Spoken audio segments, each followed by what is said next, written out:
Assalamualaikum warahmatullahi wabarakatuh. Selamat pagi semuanya. Yang terhormat kepada dosen pengampu mata kuliah pendidikan kewarganegaraan, yaitu Dr. Haji Muhammad Sularno, SE/MSI, serta teman-teman semua yang kami sayangi. Berdirinya saya di sini bukan karena tidak ada bukti, tapi ingin presentasi. Maka, izinkan kami mempresentasikan hasil diskusi kelompok kami, yaitu dengan judul Negara dan Konstitusi. Baik, selanjutnya akan dilanjutkan oleh Ahmad Ihsan Mutakin. Baik, di sini kita akan mulai bab 1, yaitu adalah pendahuluan. Negara dan konstitusi merupakan dua elemen fundamental dalam kehidupan berbangsa dan bernegara. Negara berfungsi sebagai wadah pelaksanaan kekuasaan dan pelayanan publik. Sementara konstitusi menjadi dasar hukum tertinggi yang mengatur struktur, fungsi, dan batasan kekuasaan negara serta menjamin hak-hak warga negara. Dalam konteks Indonesia, Undang-Undang Dasar Negara Republik Indonesia pada tahun 1945 pada Undang-Undang 1945 menjadi pedoman utama dalam menyelenggarakan negara. Namun, dalam praktiknya, pelaksanaan prinsip konstitusionalisme tidak selalu berjalan mulus. Salah satu tantangan yang dihadapi adalah ketika masyarakat menilai adanya kebijakan pemerintah yang bertentangan dengan konstitusi, tetapi Mahkamah Konstitusi menolak gugatan tersebut.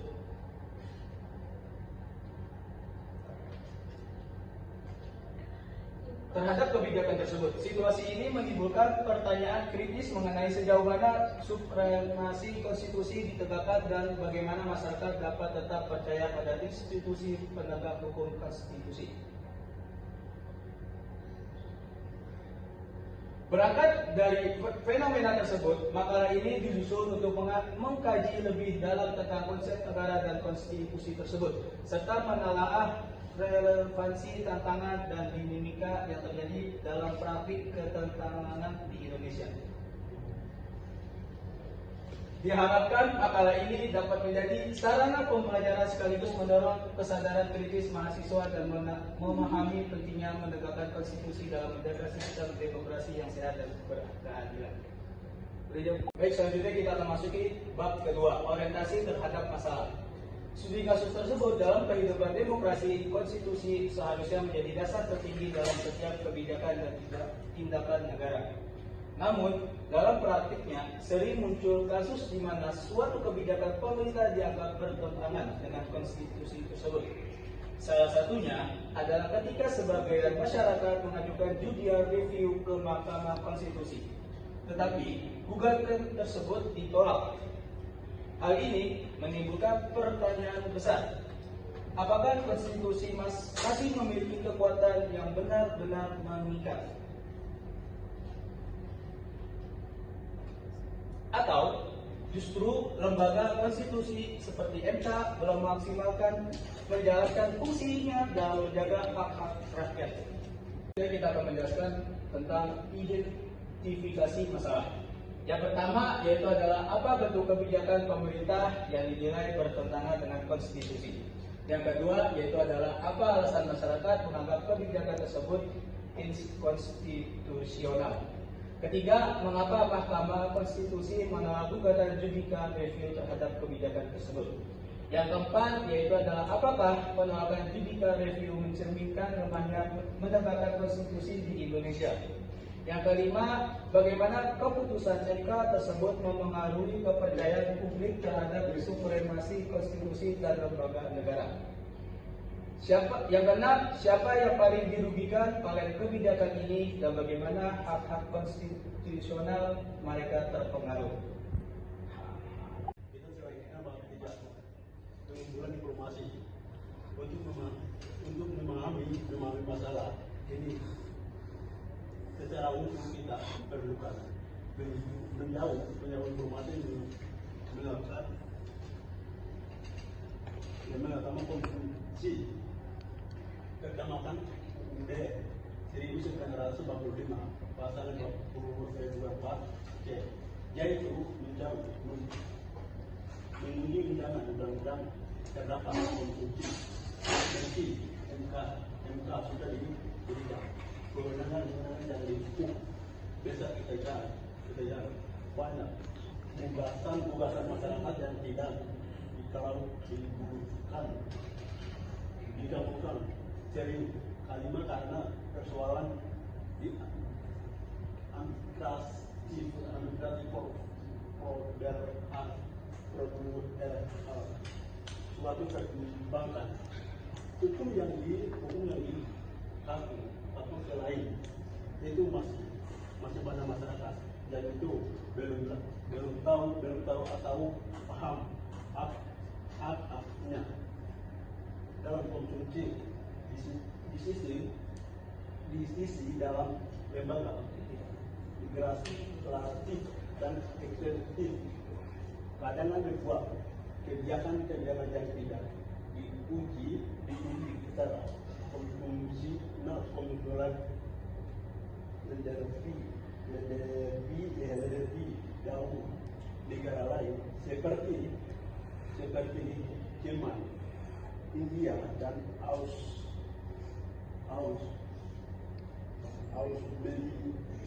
memiliki sistem yang lebih terbuka dan kuasa dan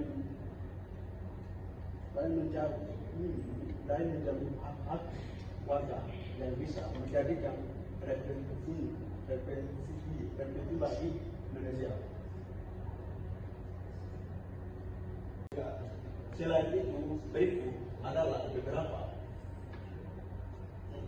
materi fungsi yang dihubungkan dalam pengumpulan informasi. Langsung, pengertian dalam fungsi negara. Negara adalah suatu organisasi yang terdiri atas kelompok orang yang dicapai wilayah tertentu dan diatur oleh suatu pemerintahan yang sah untuk mencapai tujuan bersama untuk negara satu raja wilayah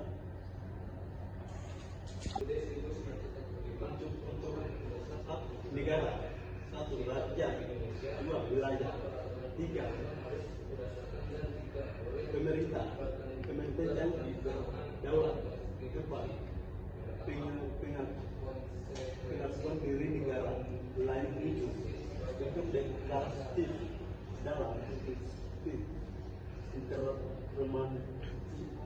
internasional fungsi negara mencukup pada teori klasik dan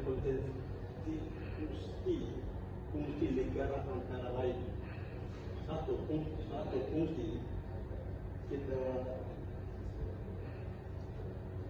keterlibatan dan keamanan menjaga hukum dan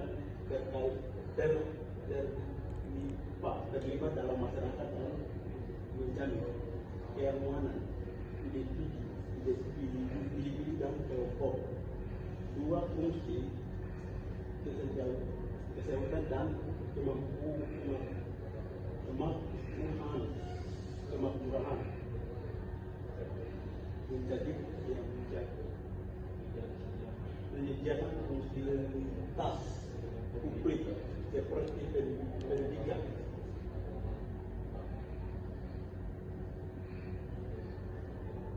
kesehatan dan transportasi meningkatkan terang kehidupan raja. Tiga fungsi pertama melindungi negara dan ancaman luar seperti terangkat ini kan asli manajemen kedaulatan negara.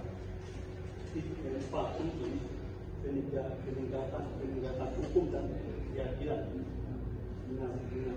menegakkan hukum secara adil dan melindungi hak warga negara menjelaskan konflik melalui kelembagaan peradilan.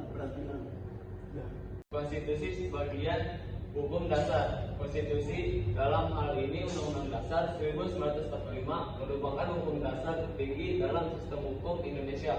Semua peraturan perundang-undang harus berdasarkan dan tidak boleh bertentangan dengan konstitusi. Yang pertama, konsekuensi konstitusi sebagai hukum dasar. Setiap kebijakan atau peraturan harus mengacu dan tunduk pada ketentuan yang terdapat dalam Undang-Undang Dasar 1945. Jika masyarakat menilai ada ketidaksesuaian suatu kebijakan, maka mereka dapat mengaju uji materi atau judicial review ke Mahkamah Konstitusi atau MK. Namun, jika MK tidak menemukan adanya pelanggaran terhadap Undang-Undang Dasar 1945, maka kebijakan tersebut tetap sah secara hukum. Alternatif perubahan aturan dalam kurung jika tidak melanggar Undang-Undang Dasar 1945. Yang pertama, amandemen konstitusi, yaitu perubahan terhadap isi Undang-Undang Dasar 1945 dilakukan oleh MPR sesuai prosedur resmi dalam konstitusi. Yang kedua, perubahan undang-undang, yaitu dapat dilakukan melalui proses legislasi di DPR bersama Presiden, menyesuaikan aturan dengan perkembangan dan aspirasi masyarakat. Sebagai hukum dasar, konstitusi menjadi tolok ukur tertinggi dalam menilai kebijakan negara.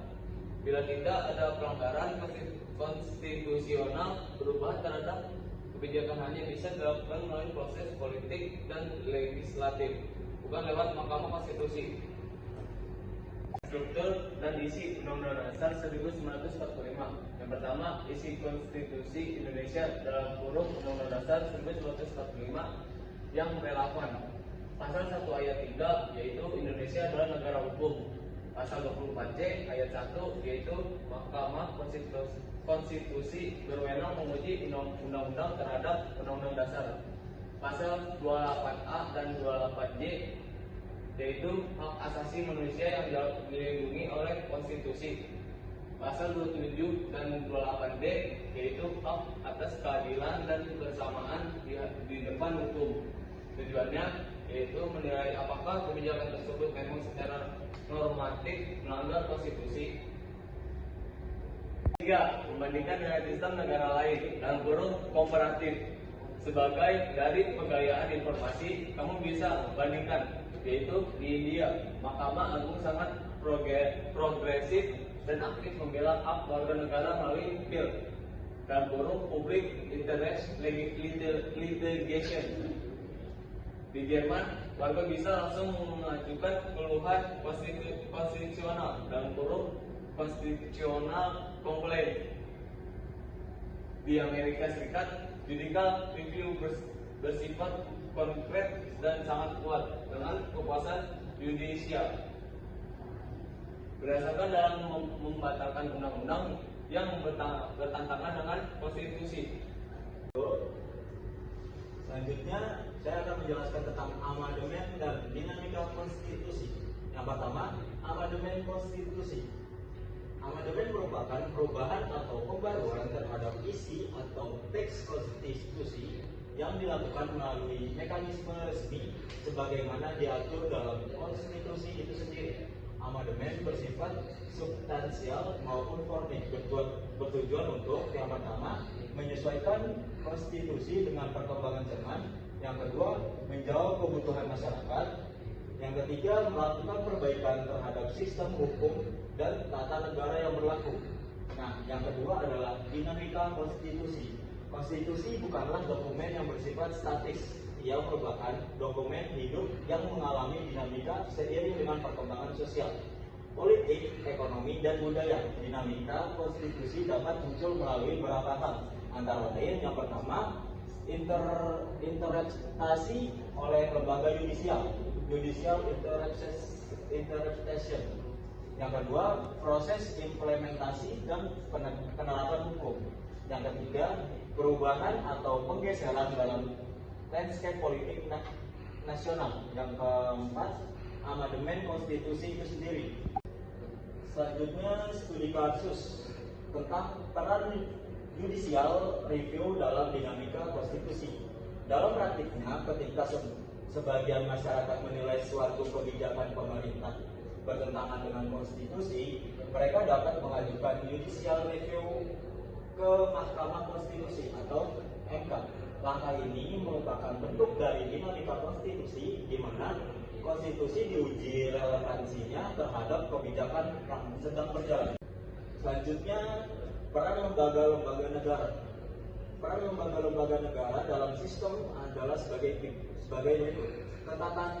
ketatanegaraan Indonesia.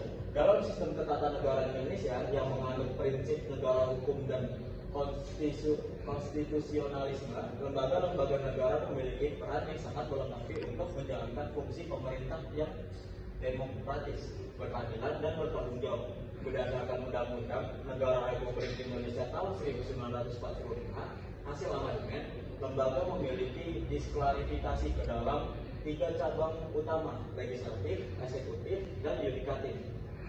Lembaga legislatif terdiri atas Dewan Perwakilan Rakyat atau DPR dan Dewan Perwakilan Daerah atau DPD. Keduanya memiliki fungsi utama dalam yang pertama menyusun dan menegaskan undang-undang, yang kedua melakukan pengawasan terhadap jalannya pemerintahan, yang ketiga mewakili aspirasi rakyat dalam proses legislatif dan pengambilan kebijakan publik. Yang ketiga itu lembaga eksekutif.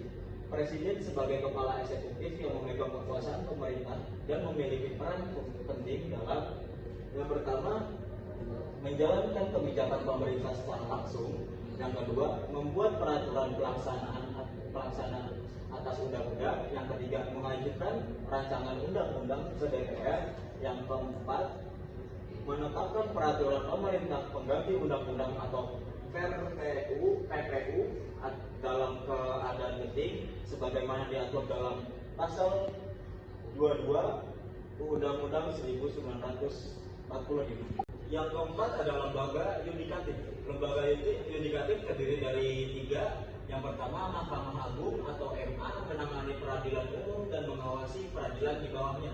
Yang kedua, Mahkamah Konstitusi atau MK memiliki wewenang menguji undang-undang terhadap Undang-Undang Dasar 1945, menyelesaikan sengketa kewenangan antara lembaga negara, memutuskan pembubaran partai politik serta menangani perselisihan hasil pemilu.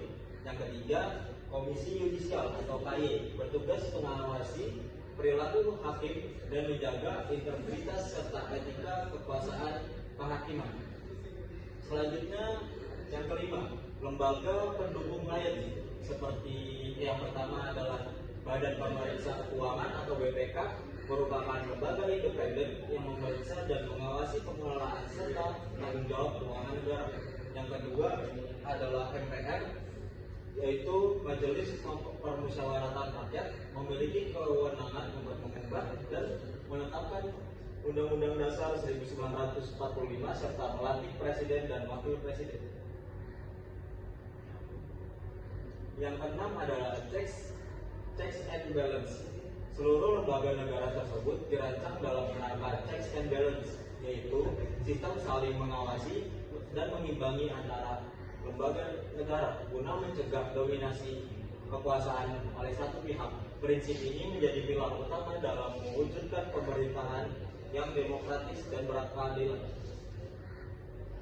Efektivitas pelaksanaan peran-peran masing-masing lembaga negara sangat bergantung pada integritas individu di dalamnya. Yang kedua, transparansi dalam menjalankan tugas. Yang ketiga, kepatuhan terhadap konstitusi sebagai hukum dasar tertinggi dalam sistem pemerintahan Indonesia. Selanjutnya, supremasi hukum dan konstitusionalisme. Supremasi hukum.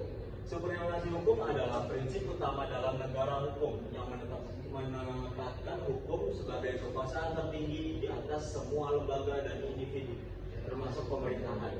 Dalam konteks Indonesia, hal ini ditegaskan dalam pasal 1 ayat 3 Undang-Undang Dasar 1945 yang menyatakan bahwa negara Indonesia adalah negara hukum. Konsekuensinya, segala tindakan pemerintahan dan pembuat undang-undang harus berdasarkan hukum dan tidak boleh bertentangan dengan konstitusi. Supremasi hukum mencakup berbagai prinsip penting seperti kesetaraan di depan hukum, equality before the law, adanya kepastian hukum, berproses yang adil atau due process of law, dan independensi lembaga peradilan. Menurut pakar hukum Jimli, Asadiki, supremasi hukum juga berarti hukum harus berfungsi sebagai alat untuk menegakkan keadilan, bukan sekedar alat formal kekuasaan. Dalam praktiknya, supremasi hukum menuntut pemerintahan untuk patuh terhadap keputusan Mahkamah Konstitusi sebagai lembaga yang mengawal konstitusi. Sedangkan konstitusionalisme merupakan suatu prinsip dalam sistem ketatanegaraan yang menegaskan bahwa kekuasaan negara harus dibatasi oleh konstitusi. Konstitusi tidak hanya berfungsi sebagai dokumen hukum tertinggi, tetapi juga sebagai instrumen pembatas agar kekuasaan tidak digunakan secara sewenang-wenang. Dalam negara yang menganut prinsip konstitusionalisme, segala bentuk kebijakan, peraturan, dan keputusan politik harus selaras dengan nilai-nilai dasar konstitusi.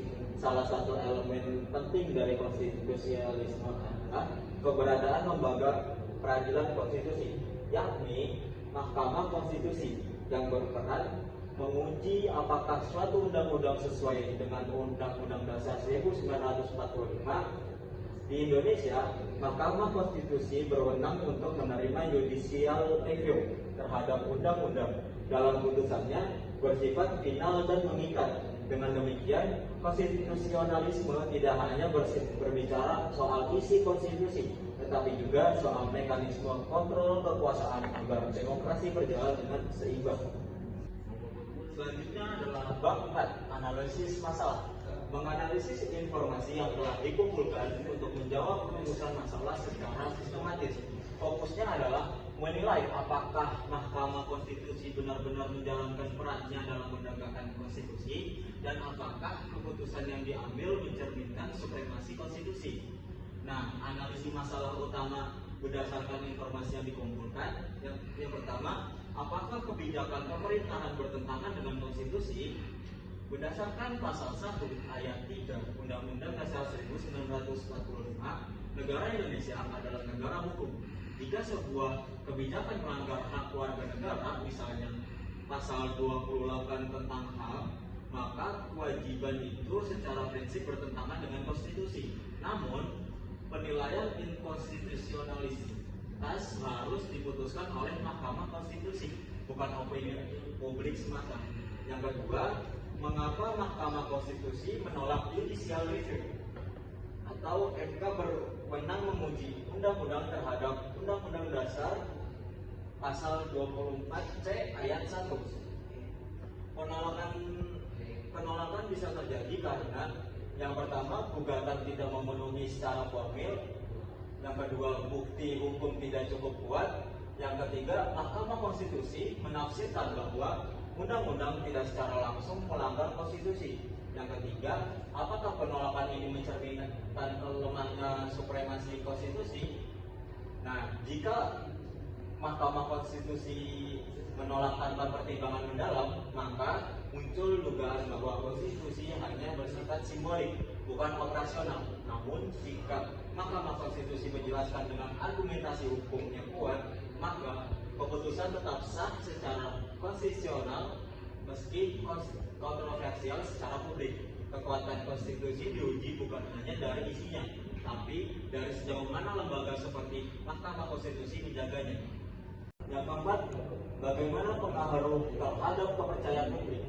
Penolakan Mahkamah Konstitusi terhadap gugatan yang dirasa penting bisa memicu krisis kepercayaan terhadap Mahkamah Konstitusi dan institusi hukum secara umum. Publik mungkin merasa yang pertama, konstitusi tidak berpihak pada rakyat. Yang kedua, proses judicial review hanya formalitas. Nah, kepercayaan publik sangat tergantung pada transparansi, rasionalitas, dan keadilan argumentasi Mahkamah Konstitusi. Yang kelima, apakah hak warga negara dilindungi dalam kasus ini? Bila kebijakan berdampak langsung pada hak-hak warga, misalnya hak hidup, hak pendidikan, dan hak ekonomi, maka seharusnya Mahkamah Konstitusi memprioritaskan prinsip perlindungan hak konstitusional. Dalam negara demokrasi konstitusional, hak warga negara adalah nilai utama yang dijaga oleh konstitusi. Penolakan judicial review oleh MK tidak otomatis berarti konstitusi lemah, tetapi dapat mencerminkan krisis implementasi konstitusi. Supremasi konstitusi bergantung pada yang pertama, keberanian Mahkamah Konstitusi dalam membatalkan undang-undang yang merugikan rakyat. Yang kedua, kualitas argumen hukum dalam keputusan. Yang ketiga, kesadaran publik untuk mengawal konstitusi. Selanjutnya bab 5 tentang merumuskan solusi.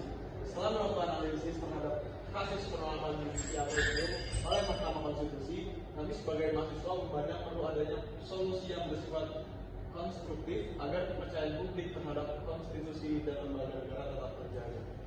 Beberapa solusi yang kami rumuskan antara lain: yang pertama, peningkatan transparansi putusan MK. Mahkamah Konstitusi perlu menyampaikan alasan penolakan secara lebih terbuka dan mudah dipahami masyarakat agar tidak menimbulkan kecurigaan atau kesalahpahaman terhadap lembaga yudikatif. Kedua adalah pendidikan konstitusi untuk masyarakat. Pemerintahan dan lembaga pendidikan perlu memperkuat pendidikan kewarganegaraan, khususnya tentang fungsi konstitusi dan peran Mahkamah Konstitusi. Ini akan membantu masyarakat memahami jalur hukum yang benar dan menyikapi kebijakan negara. Yang ketiga ini adalah reformasi prosedur judicial review. Perevaluasi terhadap prosedur dan syarat pengajuan judicial review agar lebih ramah terhadap persyaratan hukum yang ingin menguji undang-undang. Hal ini penting agar fungsi kontrol terhadap kekuasaan tetap berjalan secara efektif. Yang keempat, ada penguatan kode etik hakim konstitusi, yaitu untuk menjaga integritas Mahkamah Konstitusi. Penting dilakukan pengawasan yang kuat terhadap perilaku para hakim konstitusi. Komisi Yudisial bisa lebih aktif dalam memantau dan memberikan rekomendasi. Yang kelima, belajar dari negara lain. Indonesia bisa mengadopsi praktik negara lain seperti Jerman, India, US, dan memperkuat perlindungan hak warga negara. Tapi tentu harus disesuaikan dengan konteks Indonesia. Oke, selanjutnya di bab 6 yaitu evaluasi pembelajaran. Untuk mengevaluasi pemahaman kami terhadap materi ini, kami membuat beberapa pernyataan berikut. Yang pertama, apa dampak dari penolakan judicial review oleh MK terhadap kepercayaan masyarakat terhadap supremasi konstitusi? Penolakan dapat menimbulkan kekecewaan dan krisis kepercayaan, terutama jika disertai dengan penjelasan hukum dan transparan. Apa saja prinsip utama dalam konstitusionalisme? Yaitu pembatasan kekuasaan, supremasi konstitusi, dan perlindungan hak warga negara. Yang ketiga, yaitu mengapa penting menjaga integritas Mahkamah Konstitusi. Itu karena MK adalah penjaga terakhir konstitusi. Jika MK tidak independen atau tidak dipercaya, maka sistem hukum akan melemah. Yang keempat, apa yang harus dilakukan jika suatu kebijakan tidak melanggar konstitusi tapi merugikan rakyat?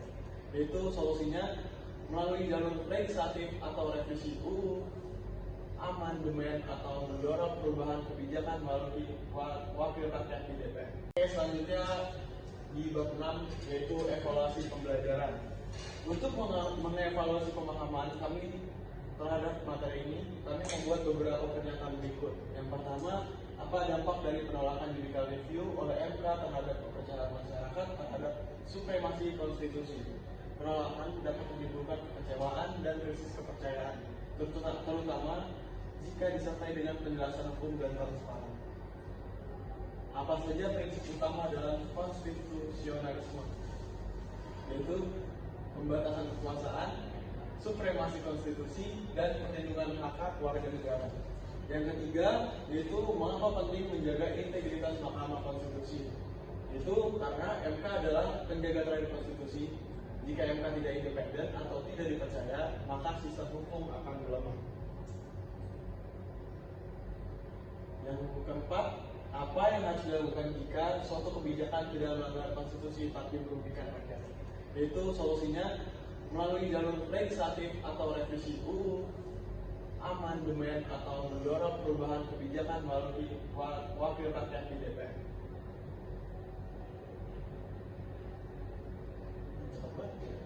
Lagi kaget. Oke, yang terakhir adalah penutup atau kesimpulan.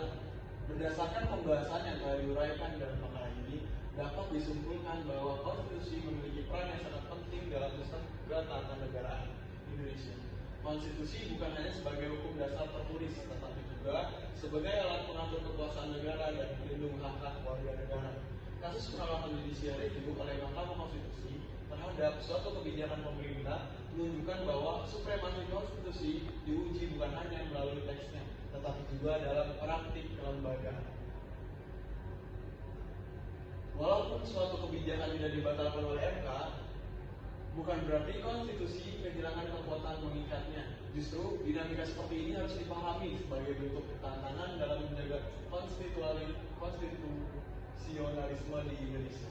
Oleh karena itu, diperlukan kesadaran kolektif, transparansi lembaga, serta partisipasi masyarakat dalam mengawal proses hukum dan kebijakan pemerintah.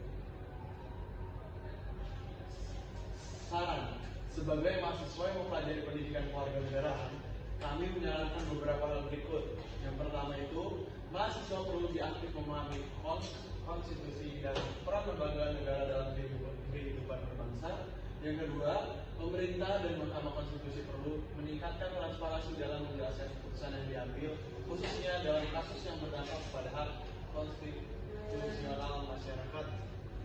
Yang ketiga, pendidikan konstitusi perlu diperkuat tidak hanya di perguruan tinggi, tetapi juga sejak tingkat sekolah menengah agar kesadaran konstitusional tumbuh sejak dini. Yang keempat, diperlukan ruang partisipasi publik yang lebih luas dalam pembentukan maupun pengawasan kebijakan agar nilai demokrasi dan keadilan tetap terjaga. Sekian presentasi kami hari ini. Cukup sampai sini, karena kalau di sana dia sudah bahagia dengan orang lain. Hidup sendiri tanpa kekasih. Cukup sekian dan terima kasih. Sampai bertemu di ketidaksengajaan di lain waktu. Assalamualaikum warahmatullahi wabarakatuh. Selamat pagi.